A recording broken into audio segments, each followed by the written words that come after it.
What is cytoskeleton?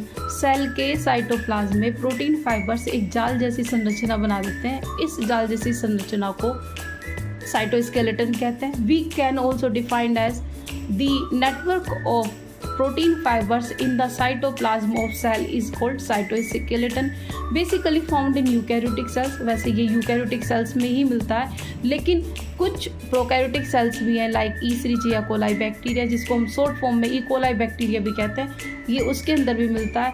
लेकिन eukaryotes में जो प्रोटीन होती है वो डिफरेंट प्रोटीन होती है। प्रोकैरियोट का जो साइटोस्केलेटन होता है वो सिंपल होता है, और इसके जो कंपोनेंट है मेनली किससे मिलकर बना होता है? अगर हम देखें तो साइटोस्केलेटन में 3 पार्ट्स होते हैं mainly, microtubules, microfilament and third is intermediate filament. Microtubule जैसे नाम से ही इंडिकेट हो रहा है, ट्यूबुलर स्ट्रक्चर होती हैं।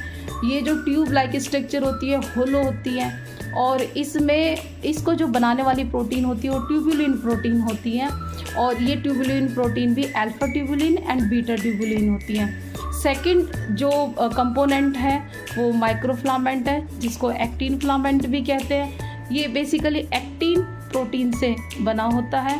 और जो ये माइक्रोफिलामेंट है, microfilament thin long cylindrical structure होती है। थर्ड जो होता है वो इंटरमीडिएट फिलामेंट है, जो रोप लाइक स्ट्रक्चर होती है, और इसका जो फाइबर है वो 3 प्रोटीन से मिलकर बना होता है, keratin protein, desmin protein and vimentin protein. इसका काम क्या होता है? साइटोस्केलेटन का क्या वर्क है? इसका जो वर्क होता है सेल को शेप प्रोवाइड करना, सेल को मैकेनिकल स्ट्रेंथ देना, और सेल डिवीज़न में भी ये पार्टिसिपेट करता है। जो स्पिंडल फाइबर्स बनते हैं वो इसी की हेल्प से बनते हैं।